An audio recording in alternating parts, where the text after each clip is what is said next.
grande cabalista do século XVI, Rav Isaac Luria, revela um conceito importante nos seus ensinamentos sobre a reencarnação, no livro Portão da Reencarnação, um conceito importante para nos ajudar na nossa correção espiritual, no nosso crescimento espiritual, que é o conceito de Ibur. O que é o Ibur?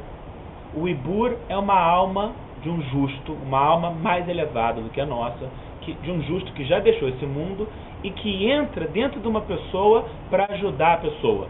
É uma alma mais elevada que uma pessoa pode receber em vida e que vem para ajudar. A pessoa fica com a sua alma normal, que é chamado o seu Gilgul. Gilgul é uma alma que reencarna normalmente, que nasce neném e começa de novo seu processo de crescimento. Então a pessoa fica com a sua alma normal e além disso fica com esse Ibur, com essa alma mais elevada que vem para ajudar. E o Rav Ashlag, do século XX, o grande cabalista do século XX, fala que a gente precisa desses Iburim, Iburim é o plural de Ibur, a gente precisa desses Iburim para crescer espiritualmente. E esse é um dos motivos que os cabalistas visitam os túmulos dos tzadikim, os túmulos dos justos.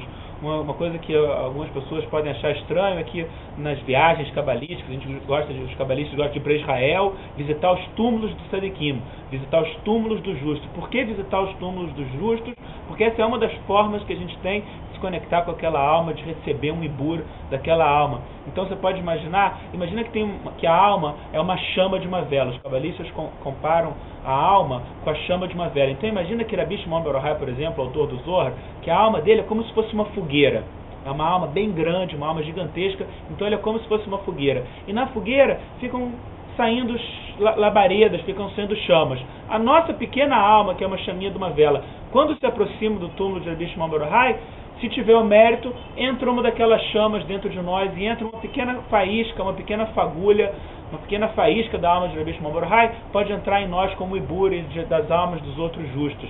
Então, tem uma história do Ari, do Rav Isaac Luria, que o Ari sempre mandava o aluno dele, Rabi Haim Vital, ir visitar túmulos de tzadikim, de justos, para receber iburim, para receber ajuda. E que uma vez, Haim Vital visitou o túmulo de um determinado justo, e quando ele voltou, e ele entrou onde estava o Ari ficou de pé, o Ari se levantou para Haim Vital. E uma pessoa só fica de pé para o seu mestre ou para uma pessoa muito elevada. Então o Haim Vital estranhou que o Ari tivesse ficado de pé para ele, afinal ele era o aluno, o Haim Vital era o aluno e o Ari que era o mestre. O Haim Vital que tinha que ficar de pé para o Ari e não o contrário. Aí o Ari falou: não se espante, eu não estou ficando de pé para você, eu estou ficando de pé para esse ibur, para essa alma poderosa que está dentro de você.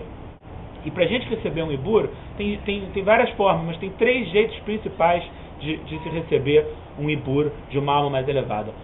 O primeiro jeito é fazer uma ação parecida com as ações daquela alma. Então, por exemplo, Arão, irmão de Moisés, é conhecido por ser um pacificador. Ele promovia a paz entre as pessoas que estavam brigadas, que estavam em conflito. Então, se uma pessoa faz isso, ela pacifica as pessoas, ela pode ter o mérito de receber uma faísca da alma de Arão como ibur. Moisés era conhecido por ser muito humilde. Então, se a pessoa está trabalhando na sua humildade, se é uma pessoa muito humilde, quem sabe ela pode receber um ibur da alma de Moisés. E podemos receber um ibur de uma alma através de fazer ações parecidas com a daquela alma.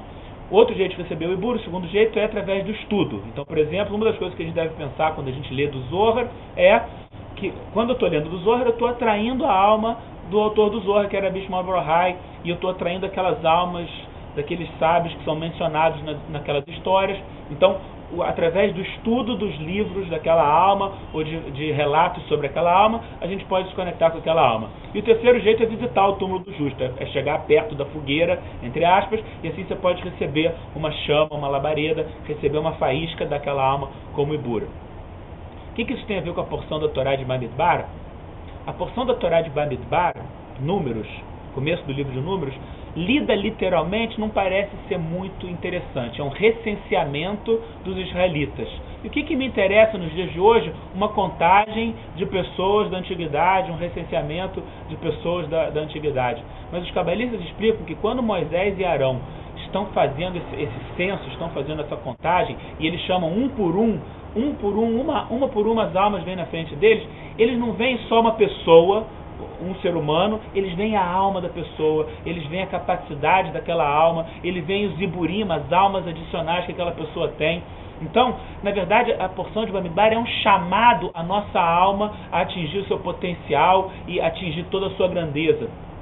Então, é muito importante isso, porque a porção de Bamidbar é sempre lida antes de Shavuot. O que é Shavuot? O momento da revelação da Torá no Monte Sinai, quando a totalidade da luz do Criador foi revelada e a morte foi eliminada do sistema, a morte foi engolida para sempre, a escuridão desapareceu. Então, a porção de Bamidbar é um preparo para Shavuot. E a gente precisa, nessa porção de Bamidbar, na semana de Bamidbar, receber almas adicionais, receber Iburim. Na verdade, a gente precisa a vida inteira fazer da nossa alma uma casa para receber almas adicionais de pessoas elevadas, essas almas dos justos, que como o Rav Ashlag ensina, nós precisamos dessas almas elevadas, dessas almas adicionais, para conseguir prosseguir na nossa caminhada espiritual e para conseguir atingir o nosso objetivo, que é a total conexão, total dvekut, total conexão, total unidade com a luz do Criador.